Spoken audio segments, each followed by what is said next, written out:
गलतियां हुई हैं, हिंदुओं से बहुत बड़ी बड़ी गलतियां हुई हैं। उन गलतियों से हमें सुधार करने की जरूरत है, नहीं तो हम सब धीरे धीरे खत्म हो जाएंगे। एक बहुत बड़ी गलती इतिहास में हुई है। इंदिरा गांधी की हत्या हुई 84 में। हत्यारा कौन था आपको पता है? हत्यारा सिख था।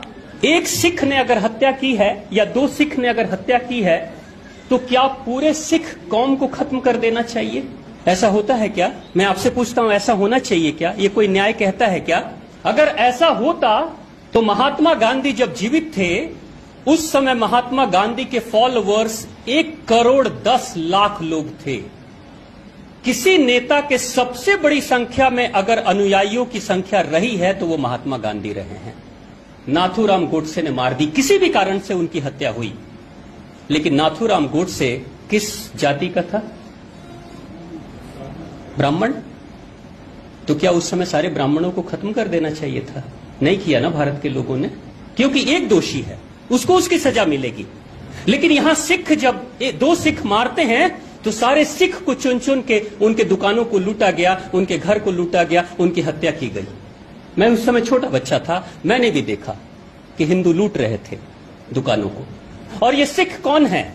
ये सिख वही कौम है जब हिंदू धर्म के ऊपर खतरा मंडरा रहा था, जब हमलावर आते थे पंजाब के प्रांत में, तो हमारे 10 गुरु मिलकर और गुरु नानक देव से होते होते गुरु गोविंद सिंह, वीर कुंवर सिंह, यानी बिहार का कितना बड़ा योगदान रहा कि सबसे जुझारू जो सिख गुरु रहे वो भी बिहार के रहे और आपके पटना के रहे।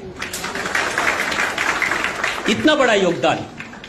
वो सिख गुरु किसकी रक्षा के लिए कर रहे थे? सब कुछ हमारे पूर्वजों की रक्षा के लिए अपना बलिदान दे रहे थे। वीर कुंवर सिंह 80 साल की उम्र में हाथ में गोली लगती है और कैसी मिट्टी के गुरु बने होंगे, कैसा बिहारी रहा होगा कि तलवार से अपने हाथ को काट देता है और फिर भी लड़ाई लड़ते रहता है। कैसा रहा होगा वो योद्धा? वैसे गुरु, जिस बिहारी गुरु ने सिखों को इतना शक्तिशाली बनाया, 1970, 75, 80 तक हर परिवार से, हिंदू परिवार से एक नौजवान लड़का सिख बनता था। अगर 4 बेटे होंगे तो एक सिख बन जाएगा गुरुजी। अगर 4 बेटे होंगे हिंदुओं में से तो एक को सिख बनाया जाएगा, एक को फौज में भेजा जाएगा और दूसरा समाज की सेवा करेगा और चौथा परिवार के लिए धन कमाएगा। कैसी सोच थी भारत की। लेकिन ये 70-80 तक सिख बनाया जाता था। 84 में एक सिख ने हत्या कर दी और उसके बाद से यही हिंदू उठते हैं और अपने ही रक्षकों का कत्लेआम सरेआम करते हैं।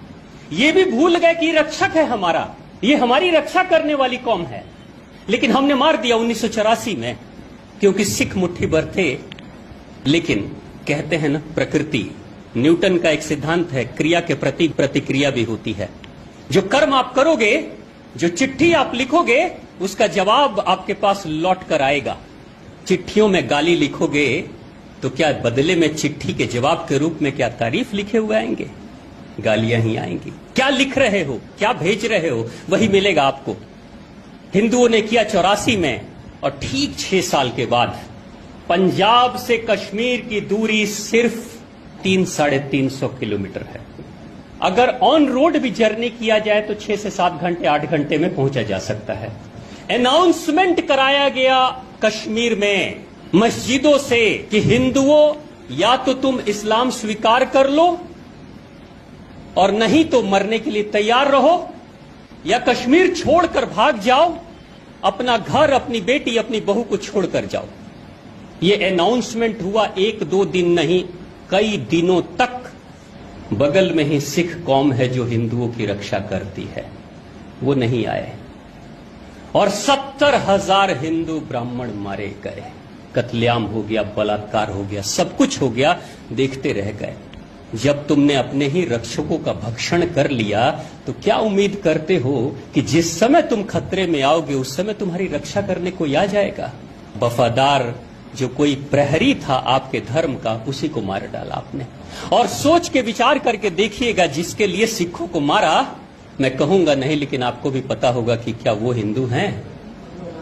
आप खुद, आप सब समझदार हैं, जानते हैं ऐसी गलतियां हुई हैं हमसे। इन गलतियों को सुधारने की जरूरत